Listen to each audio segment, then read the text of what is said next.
Hello everyone, good morning. Welcome to our conversation on radical love through storytelling and connection. My name is Arisa Heald. I describe myself as warm, yellow, and mellow. Sometimes, sunshine too. Sum it up, hey. I like to learn. I love learning. I like grappling in conversation, understanding new concepts, seeing the world through different lenses. I believe in connection. I believe in stopping for the one, asking, how are you doing? What's happening in your world? What's making a difference? I also absolutely love to celebrate people. I will stop and I will affirm. I will say, I love your smile. I love the way you see the world. I love how you add value to whatever space you are in. Hello everyone, my name is Cindy Fumbata. I'm originally from King Williamstown, so Eastern Cape, born, bred and buttered. And I love and am drawn to people and spaces that are colorful and creative and authentic. I love being in spaces where people can experience and exemplify and express the full spectrum of human emotion, where people can come as they are and own who they are and know exactly what kind of a flavor they bring to a space and be proud of that and know that they bring value in every space they're in. Those are the spaces that I'm drawn to and that I enjoy. So Cindy and I have been on an incredible journey. We have been part of an independent school where we get to create programs that are social, emotional, life, and leadership based. So all our programs, we have our students in mind. We hope that by the time they leave our school gates, they are equipped for the world with skills for life.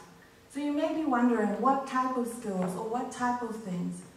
We go into things like conflict management, how to brand yourself as a leader, how to have hard conversations, but also how to show up in the world as a decent human. I think often things like please, thank you, these things are taken for granted, but they are shape shifters. They make a world of a difference. In our activities and in our different programs, we are very intentional about creating spaces where people feel seen, loved, and heard. And so our hearts are that people show up as their authentic selves, fully aware of who they are, but celebrating all that they bring. Part of our work involves different programs, and in each of our programs, we hope that every student that leaves our space feels healthy, whole, and happy. In line with the work that we do, we believe that there's 4 foundational pillars. These pillars include storytelling, identity and celebration, connection and vulnerability, play and fun. This morning, we will go through these 4 cornerstones. Storytelling, our very first pillar. So storytelling has been around as long as the dawn of time itself. Storytelling has always been a way for humans to better understand themselves, other people, and the world around them. Stories allow us to look in a mirror and look at the characters and the stories and the obstacles that a particular character might be handling and going through, and see aspects of ourselves and see ourselves come alive in those spaces and understand, oh, this is what it means to be human. This is what it means. Other people are going through the same thing that I am. One of my all-time favorite quotes is by C.S. Lewis, where he says, "Friendship is born at the moment when one person says to another, 'What? You too? I thought I was the only one.'" And our hope in our work is to create spaces where people can see themselves mirrored in the stories that we create and we tell, and see, as them seeing themselves in these characters and scenarios and situations, someone else being able to see themselves mirrored and turn to them and say, "I'm not alone. that is our hope. And stories are powerful because we can project ourselves and our experiences onto someone else, onto a different character, and feel less alone. But also, as we're talking through those specific scenarios, we're sharing aspects of ourselves, and that allows for better community building, better and stronger bonds within ourselves, and also as facilitators of those kinds of conversations, creating bonds between us and our audience. And that's incredibly important. And it's not just entertainment, it's ways of understanding how we are and the ways with which and of how we move through the world. A big part of the work that we do is speaking about identity and celebration. Cindy and I believe in celebrating people. So when we speak about identity, we're very intentional about exploring ourselves. And when I say exploring, I mean things like what sets your soul on fire? What makes your heart come alive? What are your likes? What are your dislikes? So they may seem simple, but they are powerful tools, and they will go the distance. It's often when we know ourselves best that we are able to then see and celebrate the people around us. And I know it is a journey. It is a lifelong journey of getting to know ourselves better and loving ourselves. With this, in line of the celebration, I just want us to think for a moment. Have you ever been approached by anyone and they said something really powerful? For example, I love how you smile. I love how you contribute to meetings. I love the way you think. Those might seem seemingly small, but in the moment, I think we all felt a sense of, I feel seen, I am valued. And so part of what we do is creating spaces where people are able to see themselves and celebrate who they are, but also the people around them. One of the practical ways we do this is through something called Affirmation Station, and we are big on affirmations. So essentially this looks like we'll be in a room, we'll call someone's name, and we'll either have like a recording device or a paper that will go around the room. We'll have their name on the paper. And everyone in the room gets to add how they see or how they experience that person in a positive way. What that does is it helps us pause and reflect on the person and speak kind words and goodness. I think that is a super room shifter. So often what happens is the person gets their paper back and they either move to tears or there'll be like laughter or just like really the room changes completely. And these moments, although small, do make a world of a difference. We see these papers up in people's dorms. We see people remembering a comment that was made weeks ago or a year. And really our hope is that when we know ourselves and love ourselves, we can celebrate and share the love and kindness with others. Connection and vulnerability is another pillar that we use in our work. And I know vulnerability has become somewhat of a buzzword in our world today. But the way we see it is vulnerability is telling on yourself. It is giving people glimpses into the mechanics of your soul. So what does that look like, or what can that look like?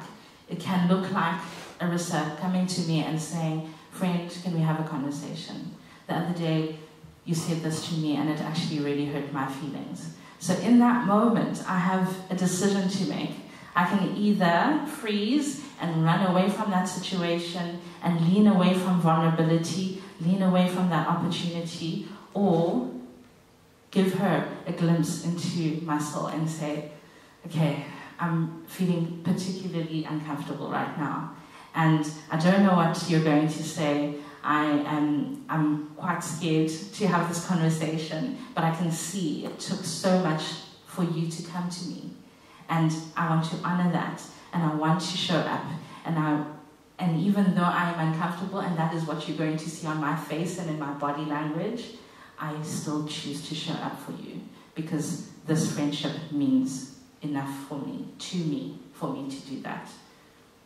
Part of creating connection and vulnerability is giving people the skills and the tools to walk into a room and be able to hold themselves and other people accountable by having difficult conversations.